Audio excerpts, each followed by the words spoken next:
সুস্বাগতম আমার সুপ্রিয় বন্ধুরা। আজকে একটা শনি এসছে, তার প্রবলেম নিয়ে আপনাদের সামনে বিস্তারিত আলোচনা করছি। এটা একটা শিক্ষণীয় চ্যানেল, মডেলটা দেখতেই পাচ্ছেন, খুবই ভালো সেট, শনির লাস্টের দিকে সেট।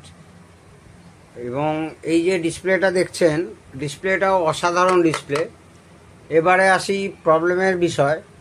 প্রবলেমটা হচ্ছে সেটটা হচ্ছে অটো স্ট্যান্ড বাই হয়ে যায়, সেই অবস্থায় এসছে। কিন্তু আমি খোলার পরে আরও অনেক রকম ফল্ট দেখতে পাচ্ছি। দেখুন বন্ধুরা, সেটটা যারা এইরকম ধরনের পাবেন, খুব সাবধানে আপনাদেরকে রিপেয়ার করতে হবে। প্রচণ্ড ভারী সেট। আজকে আমি এক হাতেই রেকর্ডিং করছি। দেখুন বন্ধুরা, পেছনে যে পাওয়ার অ্যাম্প্লিফায়ার, এটা 5টা চ্যানেলের আছে। পেছনে যে পাওয়ার, আর পেছনে যে ভেতরের যে পাওয়ার অ্যাম্প্লিফায়ার, তার অবস্থা, সেই সার্কিটের অবস্থা, বোর্ডের অবস্থা, অর্থাৎ পিসিবির ওপরে কি ধরনের ময়লা পড়েছে জানি না। এখানে কত এসএমডি আছে, সেই এসএমডিগুলো এইটা যখন পরিষ্কার করার সময় এসএমডিগুলো যাতে নষ্ট না হয়ে যায়, খুব চেষ্টা করব। তো আগে তো বলে দিয়েছি হ্যাঁ হয়ে যাবে, তো হয়েই যাবে, সেটা নিয়ে কথা না। তো মেন ফল্টে ঘুরে আসি। ওদিকে মাদারবোর্ড মোটামুটি ঠিক আছে। যেমন ধরুন, কারাওকে পিসিবিটার অবস্থা খুব খারাপ। এটা হচ্ছে কারাওকে পিসিবির অবস্থাটা আমি উল্টো দিক দিয়ে, পেছন দিক দিয়ে দেখাচ্ছি। দেখুন কি অবস্থা হয়ে আছে, কত এসএমডি আছে। সেই এসএমডি যদি পরিষ্কার করতে গিয়ে খুলে টুলে গিয়ে যায় বা নষ্ট হয়ে যায়, সেটাও একটা কঠিন কাজ, কিন্তু এটা করে দেখাবোই আমি।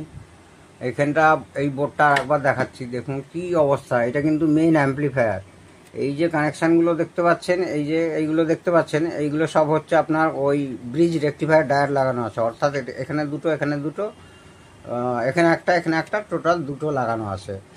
আর এসটিকে দিয়েই সেট। তো এসটিকে মনে হচ্ছে দুটো আছে। পুরো খুলি সেটটা, তাহলে বুঝতে পারবো। তো ফল্ট সম্পর্কে আসছি।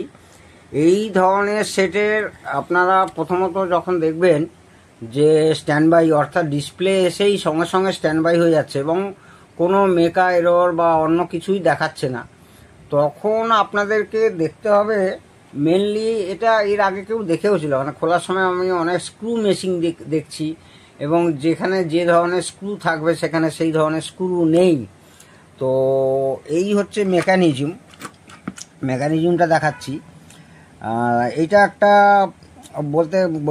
একটা সম্পূর্ণ অটো রিভার্স ডেক মেকানিজম। কিন্তু দেখুন, একদিকের কিন্তু আপনার পিঞ্চ রোলার নেই।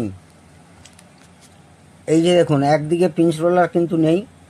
পিঞ্চ রোলারটা দেখি আমার স্টকে যদি থাকে লাগাতে পারবো, নাহলে এটাকে আপনাকে বুদ্ধি খাটিয়ে ওয়ান ওয়ে করে দিতে হবে। অর্থাৎ কিনা অটো রিভার্সটাকে বাদ দিতে হবে। ওয়ান ওয়ে যেরকম সাধারণত ক্যাসেট মেকানিজম, ডেক মেকানিজম চলে।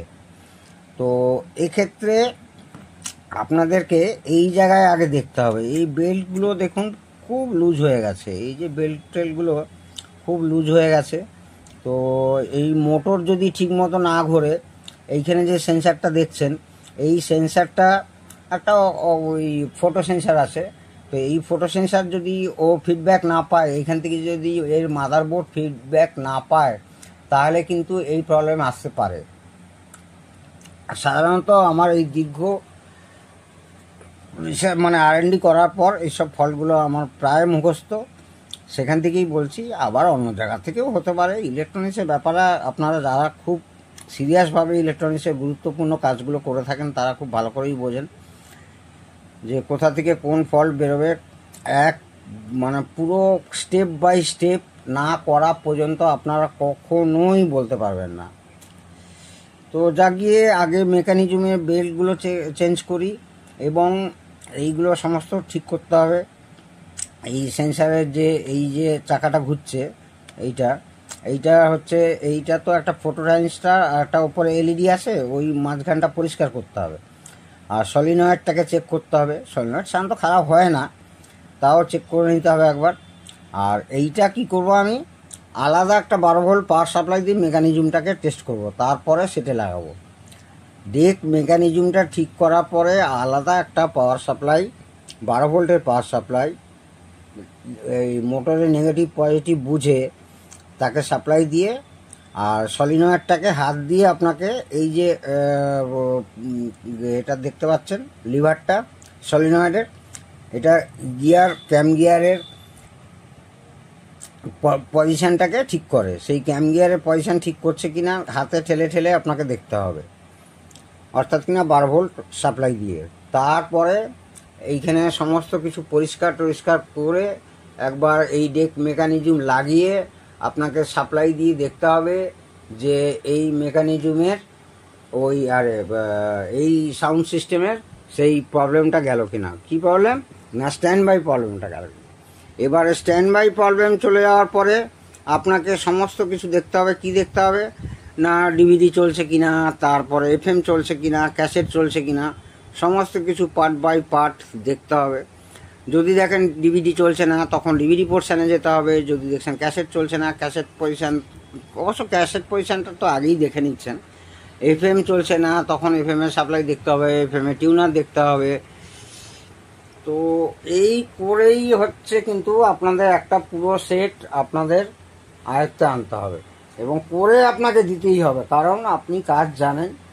আপনার কাছে এটা করা কোনো ব্যাপারই না। স্টেপ বাই স্টেপ যদি এগোতে থাকেন তাহলে করাটা কিন্তু সত্যিই কোনো ব্যাপার না। তো সেক্ষেত্রে খুব সাবধানতা অবলম্বন করবেন। সাবধানতা অবলম্বন করলেই এবং খুব মনোযোগ সহকারে যদি কাজটা আপনারা করেন তাহলে আমার মতে আপনারা শিওর সাকসেস পাবেন। তো দেখা যাক, আমি তো সেটটা খুলেছি, এইটা পার্ট 1, এর সম্পূর্ণ ভিডিও আসতে চলেছে শীঘ্রই। তখন আপনারা বুঝবেন যে হ্যাঁ দীপঙ্করদা এটা করতে পারলো কি করতে পারলো না, বা কীভাবে আমি সলভ করলাম পার্ট বাই পার্ট আপনাদের কাছে তুলে ধরবো। এবং যদিও প্রথমত কোনো সেটই আপনারা কঠিন ভাববেন না। যদি বেসিক ইলেকট্রনিক্স জানা থাকে এবং প্রচুর নলেজ থাকতে হবে আপনার কাছে, তাহলে আপনার কাছে এই সেট কিছুই না, 100% দাঁড়াবে। এটা কোম্পানির, তো কোম্পানির কথা বাদ দিন, কোম্পানিরা রিজেক্ট করে, কারণ কোম্পানিতে কেউ নেই সারাবার মতো। নামেই কোম্পানির অথরাইজ সার্ভিস সেন্টার করা আছে, সে সবারই, সোনি বলুন, ডেনন বলুন, ইয়ামা বলুন, সব যাদেরই সার্ভিস সেন্টার করা আছে। কালকেই আমাকে রিলায়েন্স থেকে কিনেছিল একটা নাকামিচি একটা অডিও সেট। কালকেই আমার রিলায়েন্স থেকে ওই রিলায়েন্স ডিজিটাল হয় না, যেটা ওই শোরুম আর কি, ওখান থেকে ফোন করেছে যে আপনারা এটা সারাতে পারবেন। কারণ কি, এরা শুধু বিক্রি করে দেয়। সেই নাকামিচি বলুন, বোস বলুন, ডেনন বলুন, এরা খালি বিক্রি করে দেয়, সার্ভিস সেন্টার এখানে কিচ্ছু নেই। তো তখন কি হয়, যারা সাধারণ মানুষেরা ওই কিনে ফেলে, তাদের খুব ভালো লাগে যে বিদেশি প্রোডাক্ট খুব ভালো হবে, কিনে ফেললো। যেই কিনা খারাপ হলো তখনই বোঝে যে ভারতবর্ষের অবস্থা কী। কোনো কেউ মানে খুব ভালো লোক খুবই কম আছে, এক। আর দ্বিতীয়ত কোনো সার্ভিস সেন্টার নেই। তৃতীয়ত সেই ভালো লোকের কাছে পৌঁছতে গেলে আপনাকে অনেক ঘাটাঘাটি করতে হবে। কী করেই বা আপনি বুঝবেন যে এই ভালো লোক, আমি মানে ভালো লোক বলতে এই কাজ জানা লোক ঠিকঠাক করে দিতে পারবে, সেটাও বলা বড় মুশকিল। এই হচ্ছে মানে আমাদের কনসেপ্ট। যাক গিয়ে, এটা সেকেন্ড ভিডিও আসতে চলেছে। যখন আমি করে ফেলবো তখন নিশ্চয়ই আমার বন্ধুদেরকে আমি দেখাবো যে আপনারাও শিখুন আমার সঙ্গে সঙ্গে যে কী করে স্টেপ বাই স্টেপ এটাকে সারিয়ে তুললাম। সবাই ভালো থাকবেন, সবাই আনন্দ করুন, একে অপরকে ভালোবাসা দিন। জয় হিন্দ, জয় ভারত।